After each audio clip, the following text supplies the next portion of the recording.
আগের বারের মতো পরিয়ে দেব নাকি নিজেই পরবে? এগুলোর কি দরকার ছিল? শাড়ি তো পরেই আছি, নতুন করে পরতে পারবো না। এইটুকু একটা বাচ্চা মেয়ে পর্যন্ত জানে বাসর রাতে সাজগোজ করতে হয়, আর তুমি দ্বিতীয়বার বাসর সারতে এসেছো অথচ কিছুই জানো না দেখছি। বাসর জীবনে একবার হয়, দ্বিতীয় তৃতীয়বার কোনো বাসর হয় এটা না জীবনে দেখেছি আর না শুনেছি। তোমাকে লোকজন মাইক বাজিয়ে বলবে তো আমরা আজ বাসর করেছি, আর তুমি কি বললে বাসর করতে দেখোনি? তুমি এতটা নির্লজ্জ কবে হলে সুইটহার্ট যে অন্যের বাসর করা দেখতে চাইছো? আমি তো কথার কথা বলেছি, তাই বলে আপনি আমাকে নির্লজ্জ বলবেন? আপনার সাথে আর এক মুহূর্তও নয়, যাচ্ছি আমি। প্রিয়তা যাওয়ার জন্যই পা বাড়াতেই আয়মান ছোট করে প্রিয়তার হাত ধরে ফেলল। আরে কোথায় যাচ্ছ সুইটহার্ট? তোমার স্বামী তো তোমার জন্য সব করতে পারে। তোমার যখন বাসর দেখার খুব ইচ্ছে, সেটা আমি আয়মান মির্জা তোমার স্বামী নিজেই তোমাকে দেখাবো। সময় নষ্ট করে লাভ নেই, ছটপট রেডি হয়ে আমার জন্য অপেক্ষা করো। দরজায় পা বাড়িয়ে আবার ফিরে এলো। আবার কেন এলেন? লিপস্টিক একদম দিবে না। দেখা গেল অকালে ক্যান্সারে ভুগছি। ভেজাল মুক্ত জিনিসে শরীর মন দুটোই সুস্থ থাকে। প্রিয়তার দিকে ঝুঁকে বাঁকা হেসে চোখ মেরে বেরিয়ে গেল। প্রিয়তা তখনও থম মেরে দাঁড়িয়ে আছে। আয়মান নির্লজ্জের জীবন্ত দলিল হয়েও ওকে কিভাবে নির্লজ্জ বলল? বহু প্রতীক্ষিত প্রহর অবশেষে ধরা দিল আয়মানের দুয়ারে। প্রিয়তা রেডি হয়ে পাশের ঘরে গিয়েছে। অনেকক্ষণ হলো। আয়মান জরুরি কাজ সেরে তড়িঘড়ি করে দরজা ঠেলে ঘরে ঢুকলো। আয়মানের অস্থির দৃষ্টি ঘরের কোণে থমকে গেল। এক দৃষ্টিতে আজ কাকে দেখছে? আগে হাজার বার দেখলেও আজ আয়মানের কাছে মনে হচ্ছে সে এই প্রথম প্রিয়তাকে দেখে। আস্তে আস্তে এগোতে থাকলো সামনের দিকে। প্রিয়তা নিচের দিকে তাকিয়ে আছে, ওষ্ঠাধর কাঁপছে। শরীরের শক্তিটুকু আয়মানের কাছে আসার সাথে সাথে একেবারে উধাও হয়ে গেল। নিজেকে সামলানোর মতো শক্তি ফুরিয়ে আয়মানের ওপরে শরীর এলিয়ে দিল। আয়মান দু হাতে প্রিয়তাকে জড়িয়ে ধরল। বহুদিনেই তৃষ্ণার্তের মতো প্রিয়তার খুব দৃঢ়ভাবে আটকে ধরল বক্ষ মাঝে, যেন ছেড়ে দিলেই ছুটে পালিয়ে যাবে দূরে কোথাও। বাইরে বৃষ্টির প্রকোপ বাড়ছে। হঠাৎ হঠাৎ বিদ্যুৎ চমকানোর আলোতে ঘরময় আলোকিত হয়ে যাচ্ছে। কখনো বা বজ্রপাতের শব্দে ঘর কেঁপে উঠছে। ঝড়ো হাওয়ার ধূসর রঙের পর্দাগুলো উঠছে। বজ্রপাতের শব্দ তীব্র থেকে তীব্র হচ্ছে। বিধ্বংসী তাণ্ডব করে চলেছে প্রকৃতি। প্রিয়তার হুঁশ ফিরতেই বন্ধন থেকে নিজেকে কিছুটা সরিয়ে দাঁড়ালো। আয়মান হাত দুটো সরিয়ে নিয়ে প্রিয়তার দিকে তাকিয়ে রইল। আস্তে আস্তে কাছে সে প্রিয়তাকে বিছানায় বসিয়ে হাঁটু গেড়ে আয়মান বসে পড়ল। অপরাধী কণ্ঠে প্রিয়তার দিকে তাকালো। প্রিয়, যেদিন থেকে তোমাকে প্রথম দেখেছি সেদিন থেকে তোমাকে অনেক অত্যাচার করেছি। জানি একটা মেয়েকে এইভাবে বিয়ে করা আমার উচিত হয়নি, কিন্তু বিশ্বাস করো আর কোনো উপায় ছিল না। তোমার আত্মসম্মানে আমি আঘাত করার জন্য ক্ষমা প্রার্থী প্রিয়।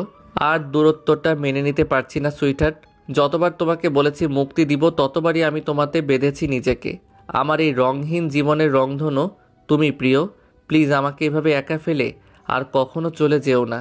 তোমাকে ছাড়া আমার এক একটা মুহূর্ত কিভাবে কেটেছে আমি আর আল্লাহ ছাড়া কেউ জানে না। আমার পৃথিবী ধাপায়ে বেড়ানো চরণ ধমকে চাই তোমার কাছে। চারদিকে শূন্যতার একমাত্র পূর্ণতা তুমি প্রিয়। দিন শেষে আমারও ক্লান্তিতে চোখ বুজে আসে। আমারও ইচ্ছে করে তোমাকে আঁকড়ে ধরে তোমার কেশে মাথা গুজে পরম সুখে ঘুমের দেশে হারিয়ে যাই। তোমার কোলে মাথা রেখে একটুখানি স্বস্তিতে নিঃশ্বাস ফেলতে চাই প্রিয়। খুব কষ্টে তোমাকে জড়িয়ে ধরে কষ্টগুলো উড়াতে চাই প্রিয়। একটা ছোট্ট সুন্দর সংসার হোক আমাদের, যেখানে ভালোবাসায় পূর্ণ থাকবে প্রতিটি ক্ষণ। দুঃখ কষ্ট ছুঁতে পারবে না আমাদের। এক ধারে কথাগুলো শেষ করে আয়মান মাথা নিচু করে বসে আছে। আজ তাকে বড্ড বেশি এলোমেলো লাগছে। খোলা জানালা দিয়ে প্রবেশ করা হাওয়ায় আয়মানের চুলগুলোতে মৃদু ঝড়ের সৃষ্টি করছে। রক্তিম চোখগুলো ফোকাস ফ্লোরের নির্দিষ্ট। হৃদয় তুমুল ঘূর্ণিঝড় লন্ড ভণ্ড করে আলসেমি করছে না। প্রিয়তার হঠাৎ কান্না পাচ্ছে। সে তো এত কষ্ট পেয়েছে। একটা সংসার ভাঙার ভয় তাকে আষ্টে পৃষ্ঠে ঘায়েল করেছে প্রতিটি মুহূর্তে। অভিমানের বেড়াজাল থেকে বেরিয়ে আয়মানের কাছে যেতে পারেনি। এমনকি বিপদের দিনগুলোতে পাশে ছিল না। যখন আয়মানের অতীতের কথাগুলো জানতে পারছে, তখন উচিত ছিল আয়মানের সঙ্গ দেওয়া। তখন একরাশ অভিমান নিয়ে চলে এসেছে। প্রিয়তার ভারী নিঃশ্বাস আয়মানের ওপর পড়তেই উপরের দিকে তাকালো। প্রিয়তা তখনই ঠায় হয়ে বসে কান্না থামাতে ঘন ঘন নিঃশ্বাস ছাড়ছে। আইমান একটু উঁচু হয়ে ডান হাতে প্রিয়তার মুখে ডান পাশে আলতো করে স্পর্শ করলো। বাম হাতটা প্রিয়তার কোলের ওপরে রেখে প্রিয়তার চোখের দিকে তাকিয়ে নির্জীব কণ্ঠে বলল, আমি তোমার উত্তরের অপেক্ষায় আছি প্রিয়। আমাকে প্লিজ আর কষ্ট দিও না।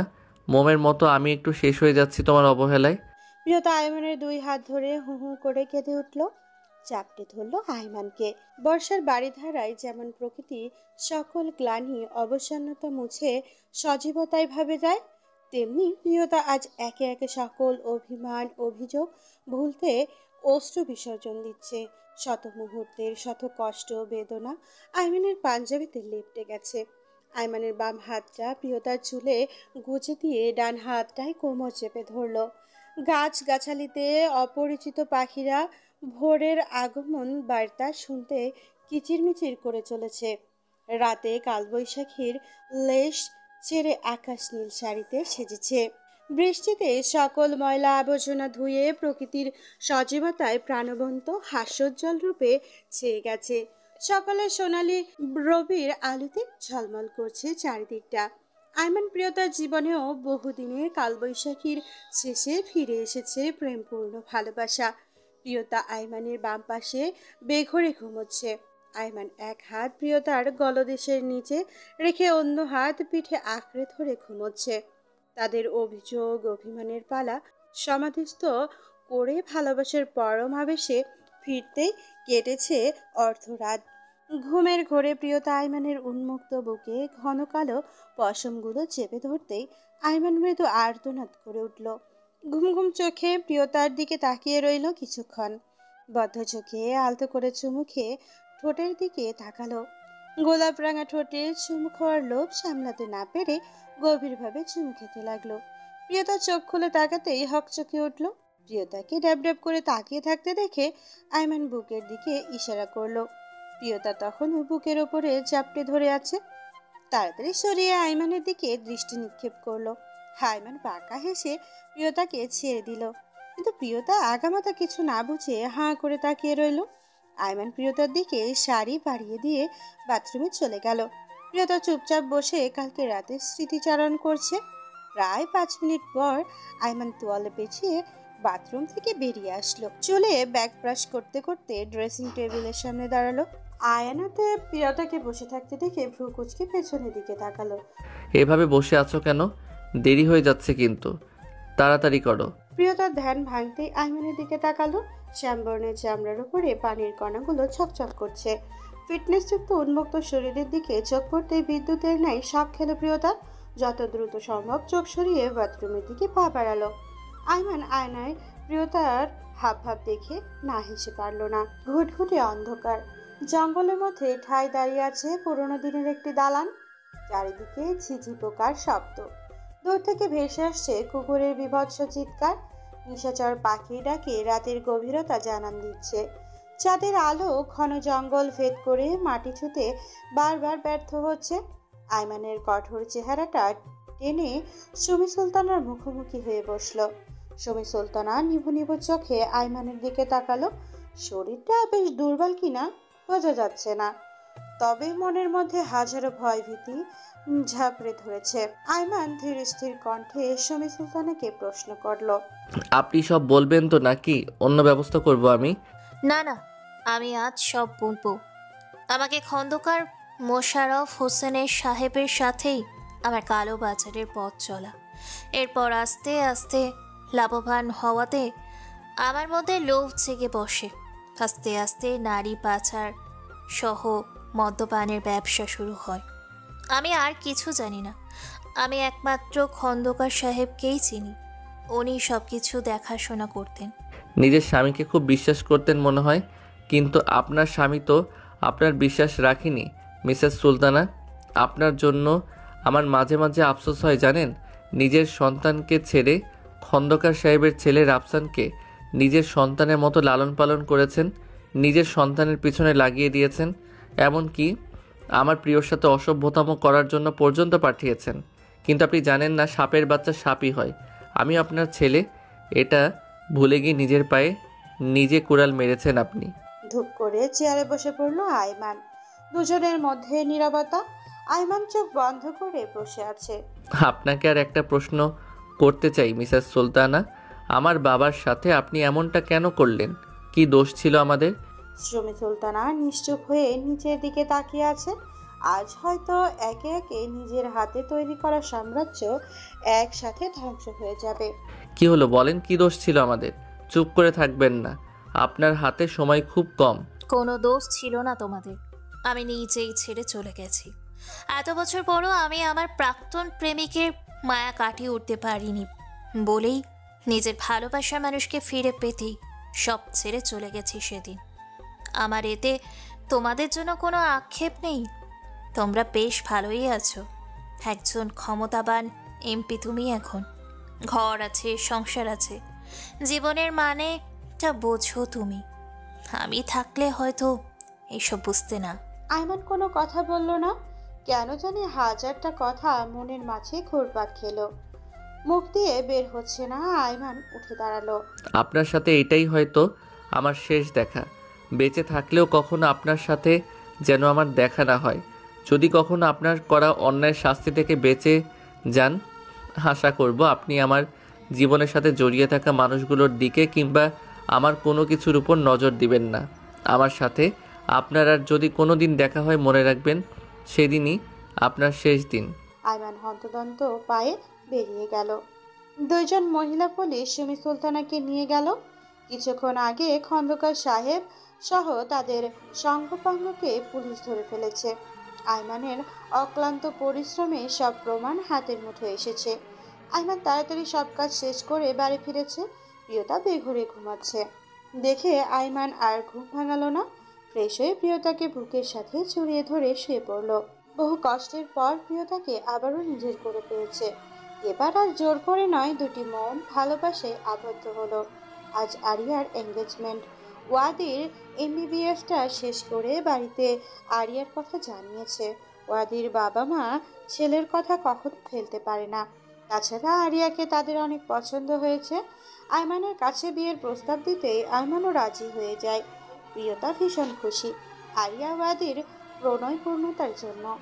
সকাল থেকে প্রিয়তা একা হাতে মেহমানদের জন্য বিভিন্ন পদের নাস্তা তৈরি করছে।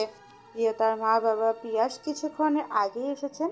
রেহানা বেগম প্রিয়তার সাথে টুকটাক কাজ করছে। আরিয়া করতে চাইলে প্রিয়তা করতে দেয়নি, সাজগোজের জন্য পাঠিয়ে দিয়েছে। আরিয়া একদিকে আনন্দ হচ্ছে, এত শত অপেক্ষার পর প্রিয় মানুষটাকে নিজের করে পাওয়ার হবে। অন্যদিকে ভাই ভাবি নিজের বাড়ি ছেড়ে থাকতে হবে, চাইলেও ফ্রিডম আর থাকবে না আগের মতো। ইরা অনু আরিয়াকে গুতা মেরে এটা ওটা জিজ্ঞাসা করছে।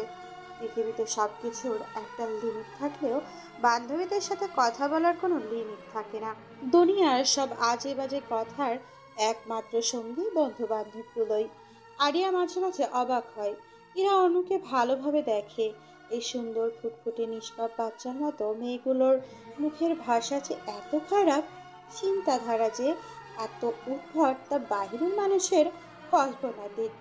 ইরা আরিয়ার গলার বাম পাশে পরফ করে সন্দেহান চোখে বলল, কিরে আরু, এটা কিসের দাগ? ওয়াদি ভাইয়া করছে নাকি? বিয়ের আগে এসব করতেছিস তোরা? ছি, কি বলিস এগুলো? উল্টোপাল্টা বলিস, ভাবিস কেমনে? এটা চুলকাতে গিয়েই এমন হয়ে গেছে। হায় হায়, কি বলে এগুলো? তোর তো তাহলে বিয়ের পর অস্তিত্বই থাকবে না, তোর শরীরের দাগের হাট বাজার বসবে। আরিয়া কিছু বলার আগেই মোবাইল বেজে উঠল। ওয়াদির ফোন পেয়ে এক চিলতে হাসি ফুটে উঠল আরিয়ার মুখে। আরে দোস্ত, ধর তাড়াতাড়ি, তোর বেড়া তো আবার রাগ করব, পরে দেখবি বাসর রাতে তোর অবস্থা খারাপ করে দিচ্ছে। আল্লাহর ওয়াস্তে মাফ চাই বই, মুখে লাগাম চান। দেখা গেল সবার সামনে এগুলো বলে বসটি, তখন মান সম্মান দফারফা হয়ে যাবে। আরিয়া মোবাইলটা নিয়ে বারান্দায় চলে গেল। ইরা অনু হাসতে হাসতে লুটোপুটি খাচ্ছে। পশ্চিমের অম্বর পানে লালচে দিবাকর হেলে পড়েছে। বর্ষার মেঘমালা আকাশ নিজ হাতে মুছে নীলে নীল সেজেছে। পাখিরা নিজ নীড়ে ফিরতে তোড়জোড় চলছে।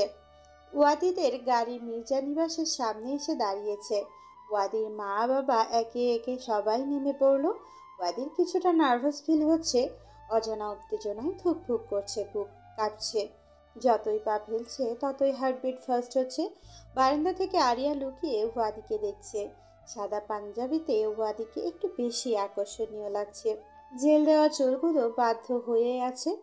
বাম হাতে কফি কালারের মোটা বেল্টের ডিজাইন ঘড়ি, ফর্সা চেহারায় তৃপ্তিময় হাসি।